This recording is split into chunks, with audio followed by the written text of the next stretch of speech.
Hello दोस्तों, क्या कभी तुम्हें ऐसा लगा है कि तुम हर वो काम कर रहे हो जो सही माना जाता है, फिर भी जब रात को तकिए पर सिर रखते हो तो एक सवाल नींद से पहले खड़ा हो जाता है। सब ठीक है, फिर भी कुछ ठीक क्यों नहीं लग रहा? लोग कहते हैं मेहनत करो, सब अपने आप ठीक हो जाएगा, लेकिन कोई ये बात नहीं बताता कि अगर सब कुछ करने के बाद भी अंदर सिर्फ सन्नाटा रह जाए तो उस सन्नाटे का क्या किया जाए।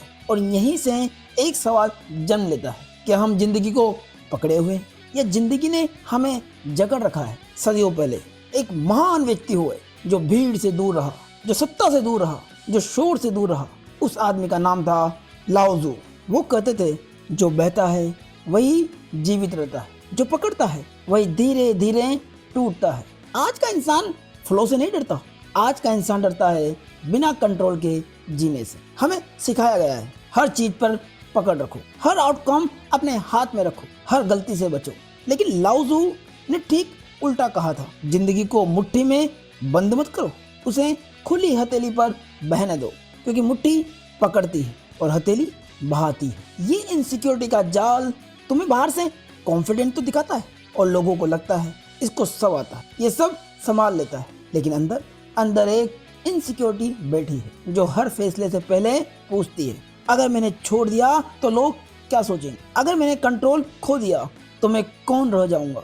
अगर मैं बहने लगा तो मैं कमजोर कहलाऊंगा। और यही इंसान फंस जाता है।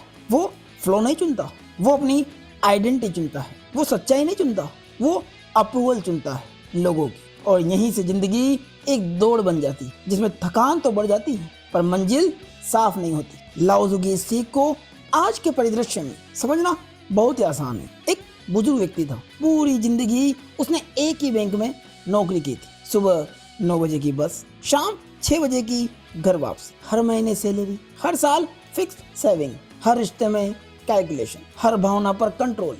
लोग उसे सफल करते थे, उसके पास घर था, उसके बच्चे सेटल थे, समाज में उसकी इज्जत थी। लेकिन एक रात जब पूरे घर में सन्नाटा था और बिजली चली गई, वो अंधेरे में बैठा मंद रोशनी में अपने हाथों को देख रहा था। उन्हीं हाथों से उसने 60 साल तक सब कुछ पकड़े रखा था, पैसा, निर्णय, रिश्ते, डर। और उसी अंधेरे में उसके मुंह से पहली बार निकला, मेरे पास सब कुछ है पर मेरे पास फ्लो नहीं है। एक हवा के झोंके से उसका ध्यान भंग हुआ। अगली सुबह उसने कुछ ऐसा किया जो उसने 60 साल में कभी नहीं किया था। वो बिना प्लान के रेलवे स्टेशन चला गया, ना कोई टिकट बुक की, ना कोई डेस्टिनेशन तय किया, बस ट्रेन में जाकर एक विंडो के पास बैठ गया। ट्रेन चल दी, भागते हुए खेत नजर आते, पेड़ पीछे छूटते जाते, हवा चेहरे से टकराने लगी। और पहली बार उसने महसूस की वो कंट्रोल में नहीं है और फिर भी सुरक्षित है। कोई डायरेक्शन नहीं जानता और फिर भी चल रहा है। उसकी आंखों से बिना वजह आंसू निकलते हैं। वो रो नहीं रहा था, वो हल्का हो रहा था। और उस पल मानो लाओ ज़ू कहीं से कह रहे हो, जब तुम योजना छोड़ देते हो तभी जिंदगी तुम्हें रास्ता देना शुरू करती है। कंट्रोल कहता है हर कदम नाप तोल के उठाओ, गलती की कोई गुंजाइश नहीं। और फ्लो कहता है हर कदम भरोसे से रखो, रास्ता अपने आप बन जाएगा। कंट्रोल कहता है जो सुरक्षित है वही सही है, फ्लो कहता है जो जीवित है वही सही है। कंट्रोल तुम्हें टाइट बनाता है, फ्लो तुम्हें हल्का बनाता है। उस बूढ़े व्यक्ति ने पूरी जिंदगी अपने को सुरक्षा में रखा और जिंदगी ने उसे धीरे धीरे अपनी कैद में बदल दिया। जब तुम जीवन को सुरक्षा में रखते हो तो जीवन तुम्हें कैद में डाल देता है। कभी ऐसा हुआ कि तुम भीड़ में खड़े हो, चारों तरफ लोग, आवाजें हैं, हलचल है, फिर भी तुम्हें लगता है मैं यहाँ पर कोई मुझे देख नहीं रहा? कभी ऐसा लगता है तुम सबके साथ चल रहे हो पर कहीं नहीं पहुंच रहे? ये अकेलापन तब नहीं आता जब तुम अकेले बैठे हो, ये अकेलापन तब आता है जब तुम खुद को छोड़कर दूसरों जैसा बनने लगते हो। यही वो जगह है जहाँ इंसान फ्लो छोड़ देता है और अप्रूवल में जीना शुरू करता है। तुम दूसरों को देखते हो, कोई आगे निकल गया, कोई ज्यादा कमा रहा है, कोई फेमस हो गया है, कोई सेटल हो गया है, और तुम्हारे अंदर धीरे से एक आवाज उठती है, सब आगे निकल गए, मैं ही पीछे रह गया। तुम मुस्कुराते लेकिन अंदर कुछ टूटा है। तुम किसी की पोस्ट लाइक करते हो लेकिन तुम्हारा अपना भरोसा तुम खोते जा रहे हो, क्योंकि तुलना तुम्हें अमीर नहीं बनाती, तुलना तुम्हें बेचैन बनाती, तुलना तुम्हें आगे नहीं बढ़ाती, तुलना तुम्हें खुद से दूर करती है। और यहीं लाओजू की आवाज भीड़ के शोर में दबकर भी सुनाई देती। जो दूसरों की गति से चलता है वो अपनी दिशा खो बैठता है। और रिजेक्शन का डर, वो तुम्हें ये कहता है जो जैसा कर रहा है वैसा ही तुम भी करो। अगर तुम दूसरों से अलग होए तो अकेले पड़ जाओगे। और इसी डर में इंसान अपनी वास्तविक गति, अपना वास्तविक फ्लो धीरे धीरे खो देता है। इसे एक रोचक कहानी से समझते हैं। एक गांव का लड़का मिट्टी में खेलकर बड़ा हुआ, नदी में नहाया, खुले आसमान में सोया। उसकी दुनिया छोटी थी लेकिन सांसें खुली थी। फिर एक दिन उसने शहर का सपना देखा, बड़ी इमारतें, बड़ा पैसा, बड़ी जिंदगी। गांव वालों ने कहा जा बेटा अपनी किस्मत बना, और वो चला गया। शहर ने उसे जॉब दी, सैलरी दी, कंफर्ट दिया, लेकिन वो चीज चुरा ली जिसे वो नाम भी नहीं दे पा रहा था, सुकून। वो रोज ऑफिस जाता, लैपटॉप खोलता, टारगेट्स पूरे करता, रात को कमरे में लौटता, मोबाइल खोलता और दूसरों की जिंदगी को स्क्रॉल करता। कभी किसी की विदेश ट्रिप, कभी किसी की नई कार, कभी किसी की प्रमोशन, और ये स्क्रॉल के साथ उसका मन और छोटा हो जाता। एक दिन उसने खुद से कहा मेरे पास सब कुछ है, फिर भी मैं खाली क्यों हूँ। कई महीनों बाद वो गांव लौटा। बारिश हो रही थी, कच्ची सड़क, नंगे पाँव से खेलते बच्चे, नदी उफान पर। वो चुपचाप नदी के किनारे बैठ गया। पानी बह रहा था बिना किसी चिंता के, बिना किसी तुलना के। और अचानक उसके अंदर की गांठ खुल गई। उसने धीमे से कहा मैं शहर में दिशा ढूंढ रहा था, जबकि फ्लो तो मैं यहीं छोड़ गया था। उसी पल उसे महसूस हुआ उसने गांव नहीं खोया, उसने खुद को खो दिया था। और मानो बारिश की हर बूंद के साथ लाओजू की सीख उस पर गिर रही थी। जो अपने स्वभाव से दूर हो गया वो पूरी दुनिया पाकर भी खाली रह जाता है। गांव में उसने कोई बड़ा निर्णय नहीं लिया, बस अगली सुबह फिर से नदी के पास चला गया। फिर अगली सुबह भी वो बस बैठता है, सांस लेता है और पानी को बहते हुए देखता है। धीरे धीरे उसकी सांसों की गति नदी की गति जैसे होने लगती। ना कोई जल्दी, ना कोई भाग दौड़, बस बहाव। जब वो शहर लौटता है वो वही जॉब कर रहा था, लेकिन अब वो जॉब उसे खा नहीं रही थी। वो जॉब अब उसके जीवन के साथ बह रही थी। उसने तुलना छोड़ दी, उसने लोगों की अप्रूवल छोड़ दी, उसने अपना सारा बोझ हल्का कर दिया। और पहली बार उसे महसूस हुआ फ्लो वापस आ गया। उसने ये कर कर शहर भी पाया और खुद को भी पाया। लेकिन ये तभी हुआ जब उसने दूसरों की रफ्तार छोड़कर अपनी रफ्तार अपना। कभी ऐसा भी होता है कि तुम गिरते नहीं, तुम गिरा दिया जाता है किसी और के द्वारा। एक झटके में वो सब कुछ छिन जाता है जिसे तुम अपनी पहचान मान बैठे थे। आज तक लोग तुम्हें तुम्हारी सक्सेस से जानते थे, आज लोग तुम्हें तुम्हारी फेलियर से पहचानने लगते। और यही वो जगह है जहाँ ईगो जमीन पर नहीं गिरता, वो चकनाचूर हो जाता है। फेलियर का दर्द पैसे के जाने का नहीं होता, फेलियर का दर्द उस आइडेंटिटी के टूटने का होता है जिसे तुम सालों से ढो रहे थे। तुम डरते हो कि लोग क्या कहेंगे, लेकिन उससे ज्यादा तुम डरते हो कि अब मैं खुद को क्या कहूँगा। फेलियर का आईना है जो ईगो को मजबूत करता है, खुद को बिना बैकअप देखने के लिए। और यही वो पल है जहाँ इंसान सच में टूटता है। इसे एक रोचक व्यक्तित्व की जीवन यात्रा से समझते हैं। एक ऐसा व्यक्ति जो सब कुछ जीत चुका था, बड़ा बिजनेस, महंगी गाड़ी, शहर की ऊंची इमारत में ऑफिस, लोगों की भीड़ में नाम की गुंजयमान।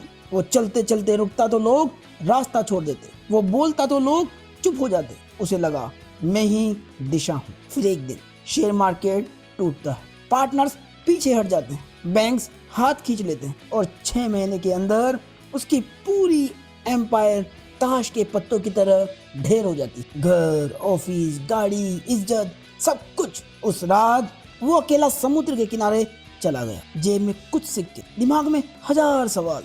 वो पानी को देख रहा था, वो चट्टानों से टकरा रहा था, टूट रहा था, फिर भी वापस लौट रहा था। उसने गुस्से में एक पत्थर उठाया और पूरी ताकत से समुद्र में फेंक दिया। पत्थर 1 सेकंड में गायब और उसी पल उसके अंदर की आखिरी दीवार भी गिर गई। उसने मन ही मन बुदबुदाया, मैं पानी से लड़ रहा था, जबकि जीत तो बहने में थी। पहली बार उसने अपनी हार को रेस्पॉन्सिबिलिटी की तरह नहीं, सच की तरह स्वीकार की। और कहीं दूर से मानो लाओजू की आवाज लहरों में घुल रही थी कि जो गिरने से डर गया वो कभी गहराई तक नहीं पहुंच सकता, क्योंकि उस रात उस आदमी का बिजनेस नहीं टूटा था, उस रात उसका मैं टूटा था। वो मैं जो हमेशा सही बनना चाहता था, जो हार मानने से डरता था, जो कंट्रोल के बिना जी नहीं सकता था। क्योंकि जब ईगो मरता है तो इंसान नहीं मरता, बल्कि इंसान पहली बार जिंदा होना शुरू करता है। और जब अगली सुबह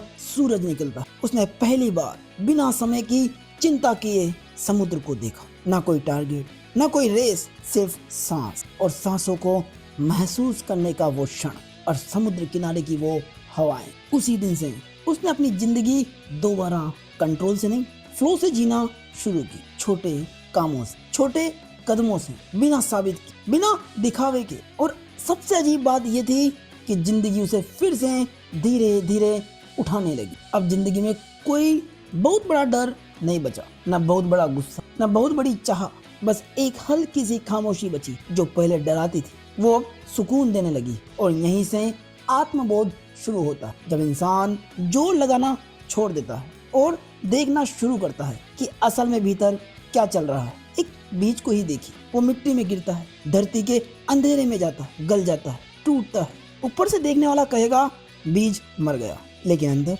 वही टूटन एक नए जीवन की तैयारी होती। फ्लो भी बिल्कुल ऐसा ही है। जब तुम बहने लगते तो बाहर से लगता है तुम कमजोर हो गए, लेकिन अंदर तुम पहली बार असल में मजबूत हो रहे होते हो। और यहीं लाओज़ू की सबसे शांत लेकिन सबसे गहरी सीख आती है। जो टूटने को तैयार हो गया वही सच में बनने योग्य हो जाता है। अब तुम वही इंसान नहीं हो जो इस यात्रा के शुरू होने से पहले थे। अब तुम जान चुके हो कि कंट्रोल तुम्हें सुरक्षा तो देता है, लेकिन फ्लो तुम्हें जिंदगी देता है। पहले तुम पूछते थे मेरे साथ ऐसा क्यों हुआ, अब तुम पूछते हो ये मुझे क्या सिखाने आया था। पहले तुम चीजों को पकड़ते थे, अब तुम उन्हें होने देते हो। पहले तुम लड़ते थे, अब तुम सीखते हो। यही असली बदलाव है, यही आत्मबोध है। फ्लो का मतलब ये नहीं कि तुम जिंदगी छोड़ दो, फ्लो का मतलब ये नहीं कि तुम कुछ करो ही मत। फ्लो का मतलब है तुम पूरी तरह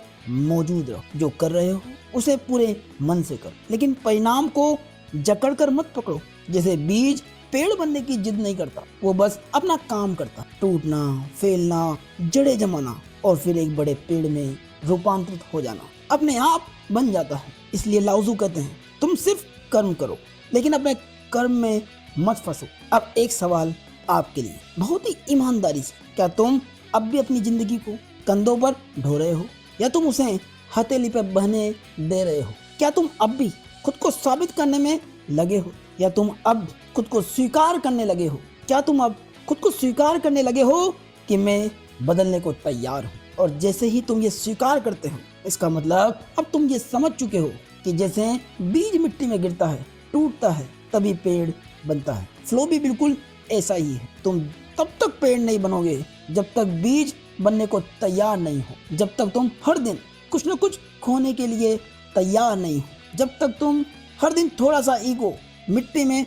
मिलाने को तैयार नहीं हो, जब तक तुम अपने को मुक्त करने को तैयार नहीं हो, तब तक तुम फ्लो के जंगल में घुस ही नहीं सकते। अगर आज ये पूरी यात्रा सुनकर और लाओज़ू की सीख से तुम्हारे अंदर कुछ भी हिला है, अगर कोई पुराना डर आज थोड़ा सा भी ढीला पड़ा है, अगर तुम्हें पहली बार अपने आप से थोड़ी सी राहत मिली है, तो बस इतना याद रखिए कि तुम्हें दिशा ढूंढने की जरूरत नहीं है, तुम्हें बस फ्लो में बहना सीखना। और दोस्तों, ये वीडियो पसंद आई हो तो लाइक करें, कमेंट करें, चैनल को सब्सक्राइब करें और हाई बटन पर क्लिक करें। धन्यवाद।